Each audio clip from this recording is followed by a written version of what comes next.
Hi and welcome back. This is Police Stories Podcast, episode 42. This is a series of short stories about my 28-year UK police career. Hopefully you found it interesting so far. We've talked about lots of different things and that will just continue. Lots of good downloads again this week, thank you. And seems to be more viewings on the YouTube channel as well, Police Stories Podcast on YouTube. Like I say, you've got the option on there of going on and adding comments if needs be, or if there was a question you particularly had, by all means.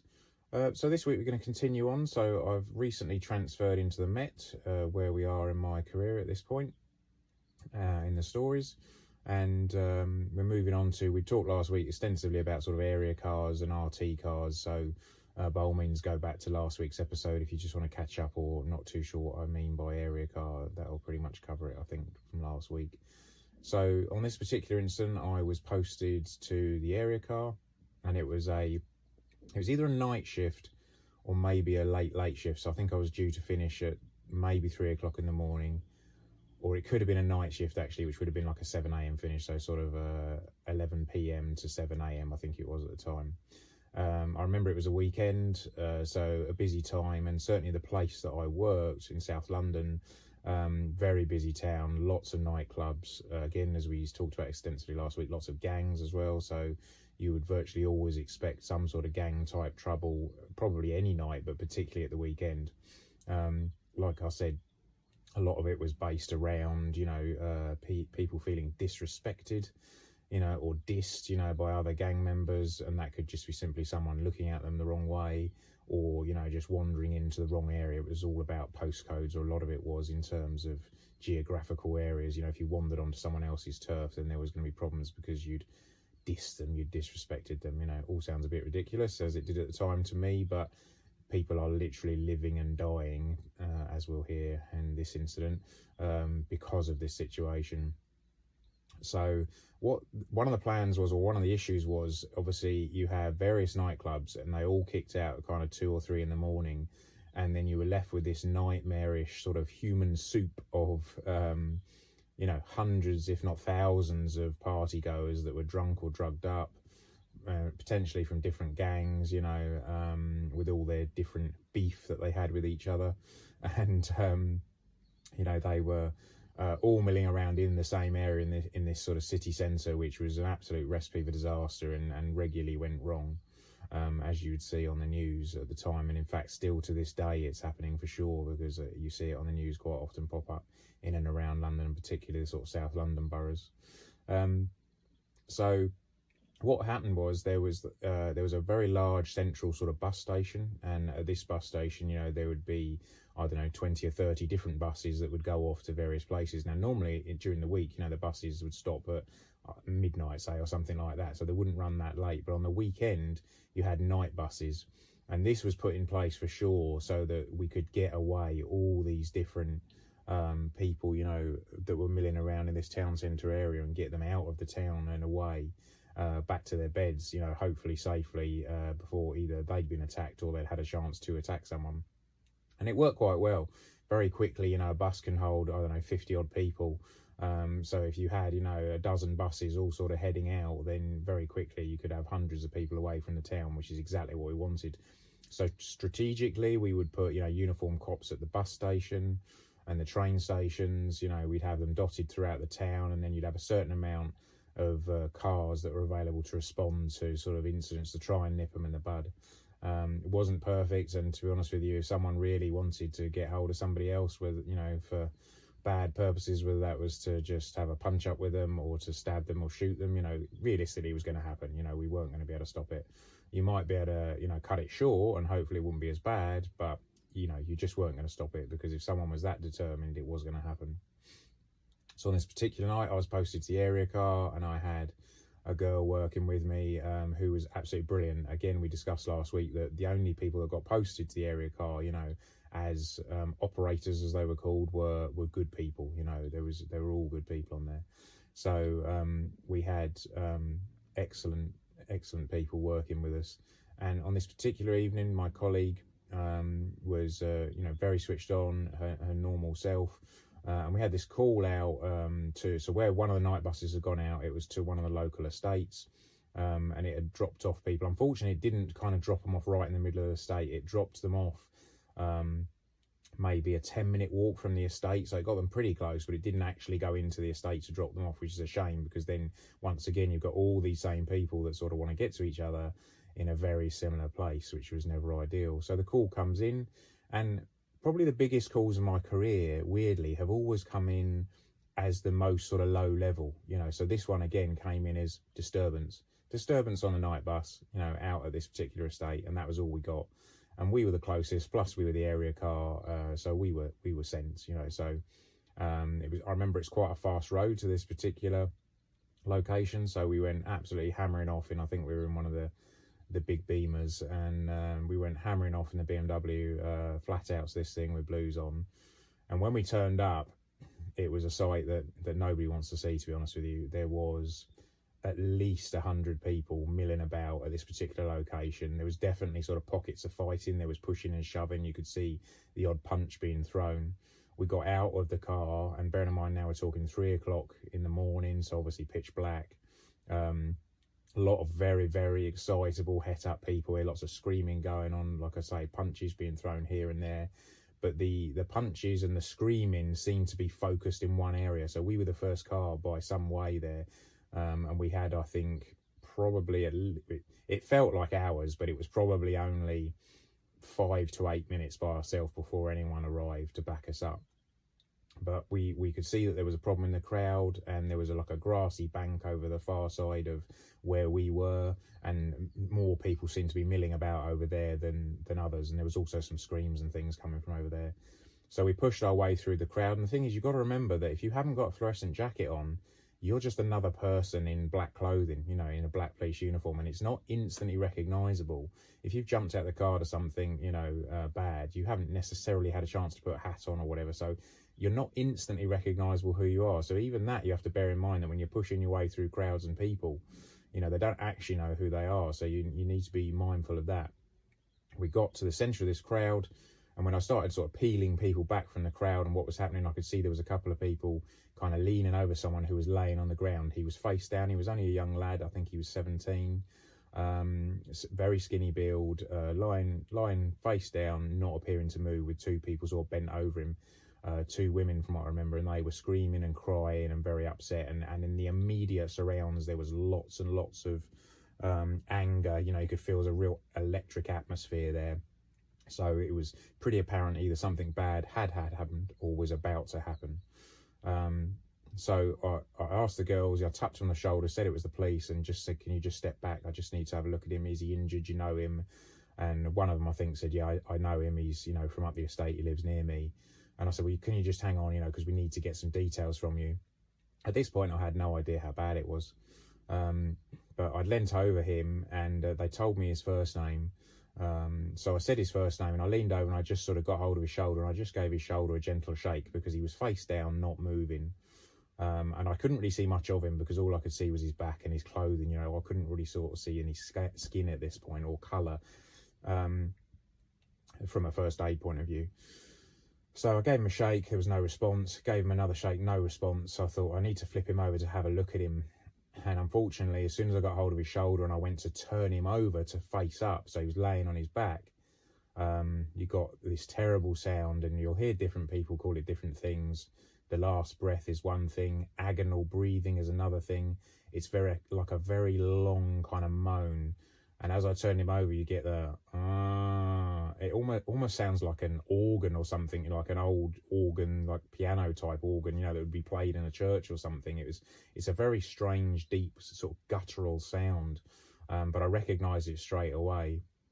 And technically, some people would say that was him taking his last breath, but the reality is I think he'd taken his last breath sometime before that, but there's a certain amount of residual air left in the lungs. And of course, the process of me turning him over was enough for his, excuse me, you know, enough for his body and his lungs just to expel that air.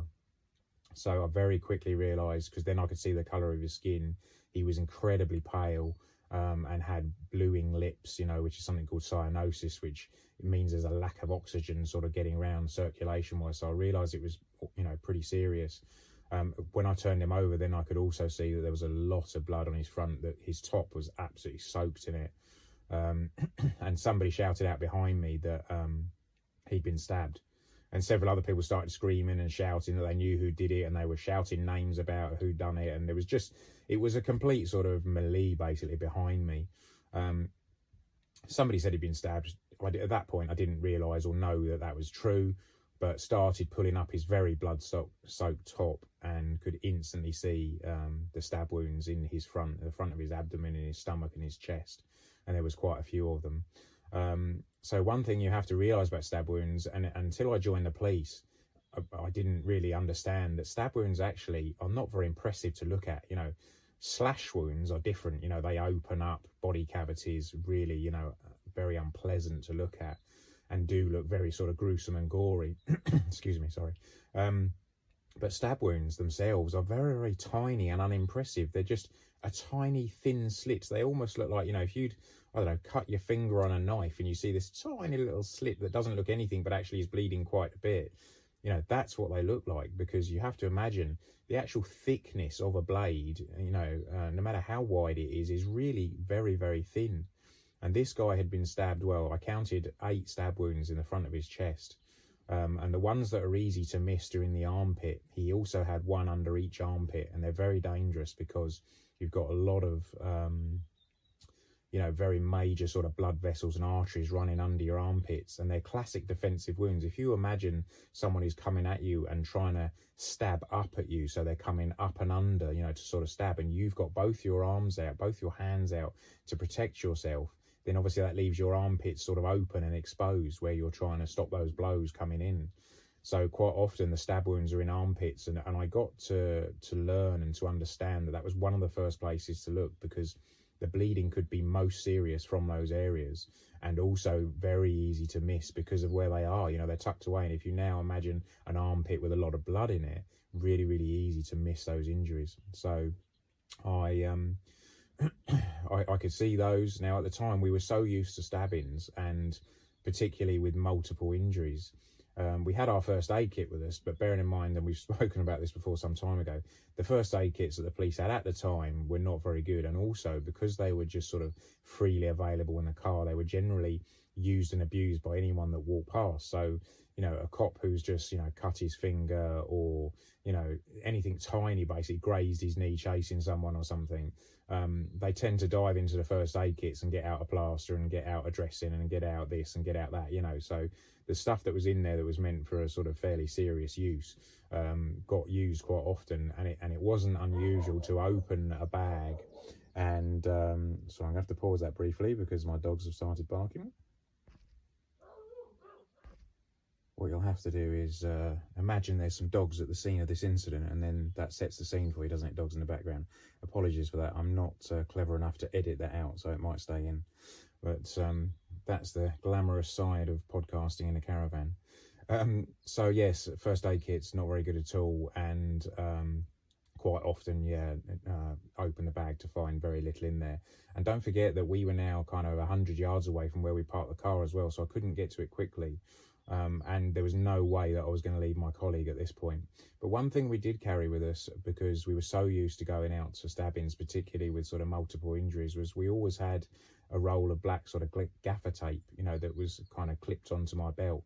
And what we would do is, as a form of first aid, if they weren't leaking too much, because if they were bleeding very heavily, then it made it difficult. But in this occasion, it worked quite well. I was able to wipe off some of the blood with the rest of his top, and also we had a couple of old t-shirts I think that were there that had been already discarded, where people had tried to sort of do some first aid on this guy. So we were tearing off strips of black gaffer tape and basically putting them over the top of the stab wounds. But having seen the colour of this guy and having heard what I did when I rolled him over, I was about as sure as I could be that he was not going to survive, and that chances are he was almost certainly already dead. So imagine we've got these, this absolute chaotic scene now, screaming and shouting. People are very aware that I think this guy had been stabbed. Lots of people shouting out the name and what were we going to do about it? The police were useless, etc. And then from behind, while I was bent over trying to deal with this guy, now your average normal person thinks, that cop is trying to help someone, I will, give them some space, or I'll keep away or whatever. But when people's emotions are, absolutely heightened, and with what was going on, we were actually, and people can't just get over the fact that they hate the police. It doesn't matter, we're trying to help someone. So it's quite frustrating. But what was happening was we were actually being spat on from behind while I was trying to do first aid on this guy, while I was trying to put my bits of gaffer tape over his stab wounds. We were then getting punched. Several times I got punched in the back of the head and in the back. Now, it didn't really go through my mind at the time because I was also wrapped up in what I was doing, but every person I've ever spoken to that's been stabbed and has survived will tell you that to be stabbed feels like being punched. You're aware that you've been punched, and then quite often people say, oh, well, I put my hand down because it was aching a bit where I'd been punched, and realised that my hand was covered in blood and that actually I'd been stabbed. So every time I was getting punched, I was equally... Now, we have body armour on, but bearing in mind that, it only covers so much. Your neck's exposed, your armpits, which we've already discussed, are very exposed. Your arms and lots of other places, your legs, your back, etc., are exposed still, even with body armour on. So when I was getting punched, I kept sort of having a feel back and making sure that there was no blood there on me, because we weren't sure, I wasn't sure, was I being stabbed, or was I just being punched, as well as all the spit, of course. So we were being screamed at hysterically by people to do something, yet here we were doing something, whilst being punched and spat on, so it was not a nice place to be honest with you. And I was very aware for my colleague as well next to me. She only had about 3 years in the police, I think, so I thought that she probably hadn't been in this scenario before. And to be honest with you, even though I had about 15 years in at this point, I hadn't been in this exact scenario before either. But I very much felt the pressure that it was me to sort of take charge and, to try and run this initially.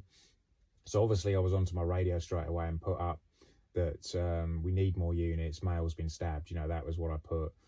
We spoke about it, I think, last week or the week before, about you've got to be careful how shrill and high-pitched you sound when you put that up, and that tends to affect just how many people come. But to be honest with you, putting up a call that, you're dealing with a stabbing, suspect unknown, could be nearby, then that will definitely get people's ears pricked up, and they'll be coming. So I was aware we had a lot of resources on the way, and I could actually hear them calling up, because where we were geographically was right on the edge of about 2 other borders to different, areas, police areas, and that would have, all the resources we had, again, as we spoke about a few weeks back. So I knew there was a lot of resources coming, and I could hear them calling up on the radio as I was trying to deal with this guy. So we went straight into CPR with this guy, but again, I just knew it was a lost cause. We were busy pumping away on his chest, as we'd been trained to do, and the more I was pumping, the more the blood was coming out of the stab wounds, so it just wasn't helping. But the tape was staying on and was,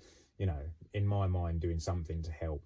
The first aid training you receive is very good, even at the basic level. And of course, what they do is they refresh you very often as well. So sometimes once a year, sometimes twice a year, you'd be having sort of advanced first aid training that would cover all your, your basics, your broken bones and your sort of minor bleeds and things. But it would also cover serious things like stabbing, shooting, etc. And we carried some more advanced stuff for dealing with those.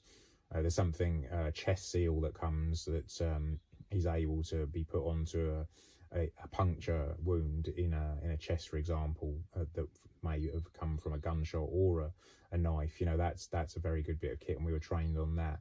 And the other one that would happen is quite often people would be slashed with large weapons. They're called sort of zombie knives now, but certainly at the time it was machetes.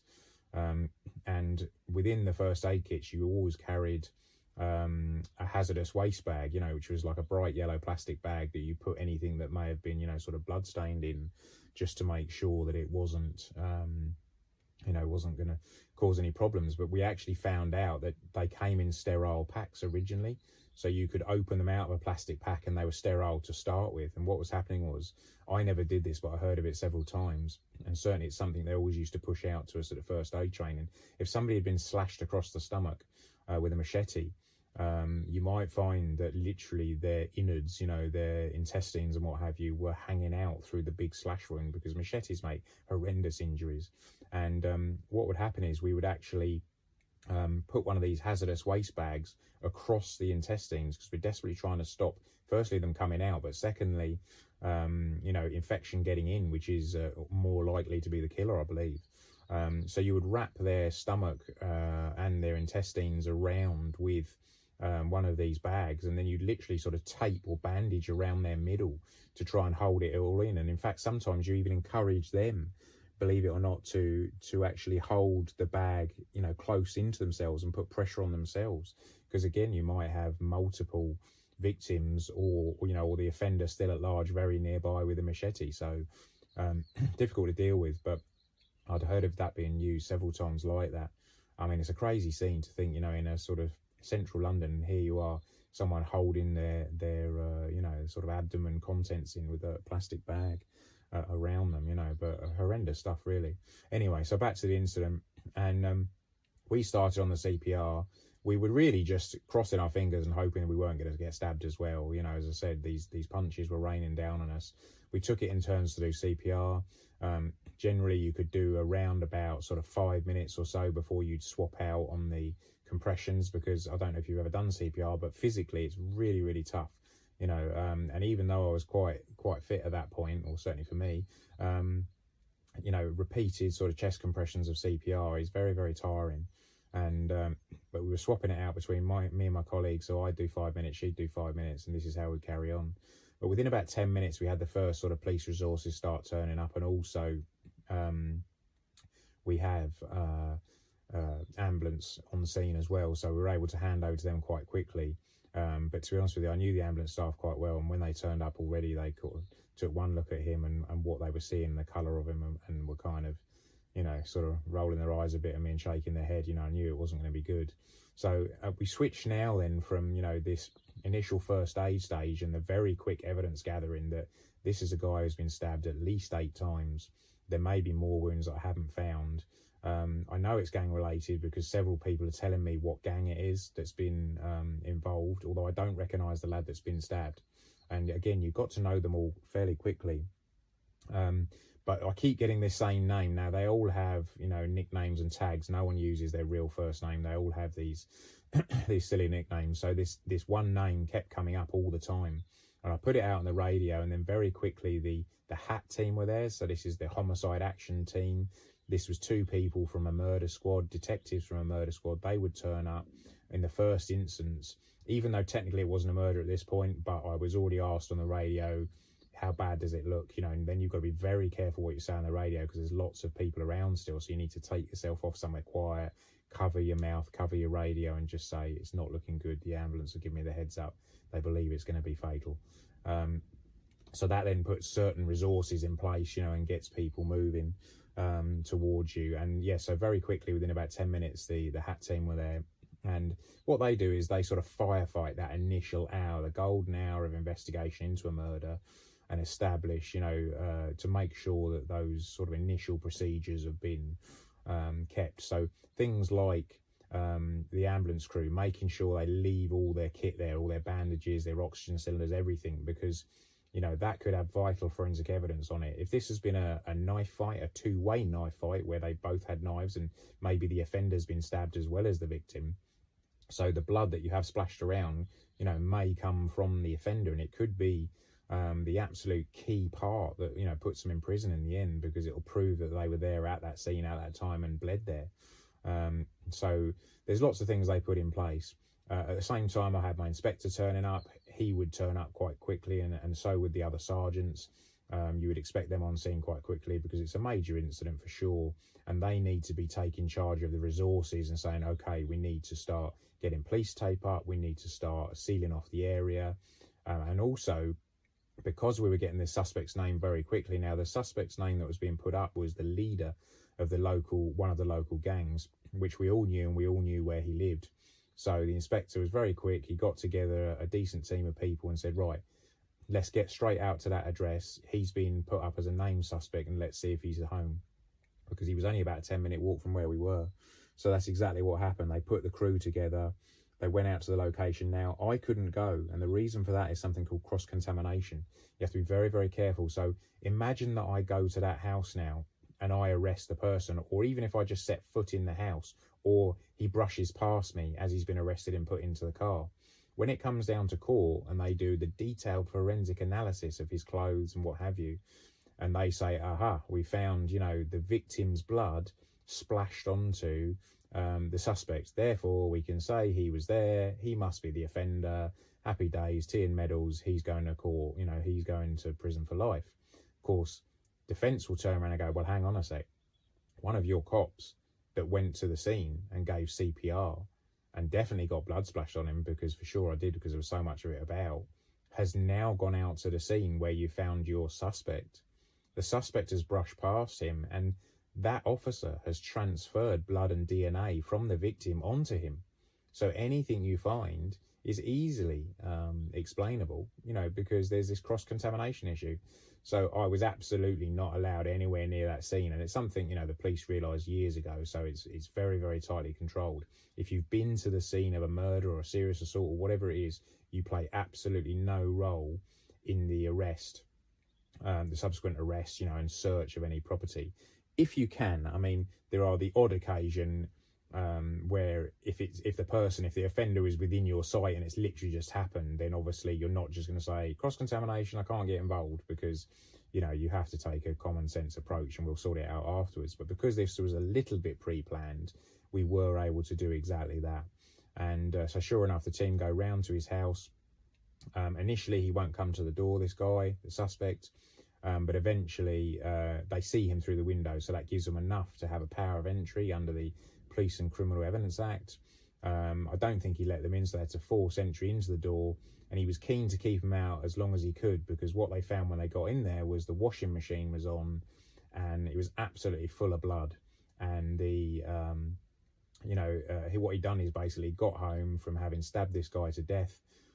He'd immediately stripped off and thrown all his clothes into the washing machine on a 100-degree wash. He'd also thrown some bleach in there as well, because he wanted to destroy all the forensic evidence. So rather than lose it all, that it was drained away, the quick thinking cops on the scene basically ripped the plug socket out of the wall. It didn't matter that, all the blood and water was still in there. They also took the drain off as well at the back, because they did not want that blood and evidence draining out of the washing machine and being lost forever. So it was a really good job. They were forensically switched on. They never did find the murder weapon, but like I say, it's a 10-minute walk from where the attack happened to where the guy lived. So almost certainly, and it's quite rural in places, so it could have been, although they had full-on what are called PULSAR teams, police search advisors that lead licensed search officers, LSOs. The cops love an acronym, so I'll try and keep up, but yeah, I'll try and keep remembering to tell you what they are. But yeah, a PULSAR team, search teams had gone out and basically searched either side of the pedestrian sort of walkway between the two locations in an effort to find that murder weapon that had almost certainly been thrown into a nearby stream or river. So you potentially have a dive team out, which is exactly what I went on to do, as we'll discuss in some later episodes. But they never ever found the murder weapon. But to be honest with you, the evidence was so strong, and we had lots of witnesses who came forward and basically said who'd done the attack. And then of course you tie it in with having attended his address and finding the blood-soaked clothes, in that washing machine. He had an accomplice with him, another member of his gang who lived nearby, who was also arrested. Same thing. He had DNA and trace evidence on his clothes. So very quickly, within probably 2 hours of the guy being stabbed, we had the people in custody. And within a few hours of interviews, they were charged, and the evidence was rock solid. They were never getting away with it. And that's exactly what happened. They went off to court and they both got life sentences. So I say they'll never come out. That's probably naive on my part. They're certainly going to spend, a very long time in prison for their part in this murder, which was, about as horrific as it gets. And it was a difficult one to deal with because there's so much going on. You've got all the issues of trying to deal with him, plus, you're being spat on and punched, and in the back of your mind, you're aware that there's somebody, who's willing to stab someone at least 8 times, maybe knocking around in the crowd behind you, that also may have, a sort of hatred for police. So quite a scary situation to be in. And the thing is, you can't sleep when you get home from a job like that. I think I finished at sort of 6 in the morning. You get home, there's either a short drive or a train journey home, and then you're basically just laying in bed, just looking up at the ceiling, because this, you know, you're on adrenaline still. It might be 10 hours later, you're still full of adrenaline. You can't get it out of your system, and you're just laying there not sleeping. And you know that night, you know, once you've supposedly had a sleep, you've got to go back and do it all again. So there was a certain amount of counselling offered. The police are definitely getting better at that. They were rubbish, but they're getting better. Different forces call it different things. In Scotland, it's called TRIM. I think down in the Met, it was critical incident, but whatever it's called, it's an opportunity for people who've been to a very serious incident, or a murder, or where someone's lost their life, or a stabbing, or it can be anything really. If your sort of supervisor, your sergeant, your inspector feel that you may have been affected, or you've been to a particularly nasty incident, then this counselling is offered to you. And certainly I always took it and found it very useful, because it doesn't hurt just to talk through these things. Although some things did come back to haunt me, which again we're going to go on to speak about in the future. So hopefully that was interesting. A murder, unfortunately, and yeah, a terrible crime. But it did feel good to be able to catch the the people and get them sent away for a long time, especially so quickly. But there we go. So we'll be back next week with some more, and keep the downloads coming. Please mention it to anyone you think might be interested. I'd appreciate it. And we'll speak soon. Take it easy. Cheers. Bye.